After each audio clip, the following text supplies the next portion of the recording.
佢走嘅時候，佢喺個氧氣箱度，我都喺個氧氣箱隔離，仲有我父母啊、朋友啊，全部都喺度。咁因為嗰排我都住咗喺醫院度啦，啲朋友都即係陸陸續續咁探佢啊。總之唔會佢一個人孤零零喺個醫院同埋個氧氣箱度咯，即係就諗住我哋會探佢咯。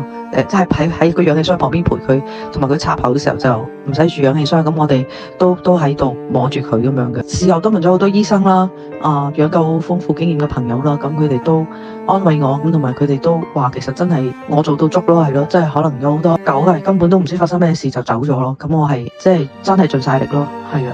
即係甚至乎有啲朋友話唔使洗腎啦，佢都好似走緊咁樣啦。咁但係我都話希望即係翻到屋企啦，因為點講咧？因為如果佢個腎做唔到尿咧，咁佢個毒素越嚟越高咧，最後就會影響佢嘅心臟，個心臟就會頂唔順，就會停。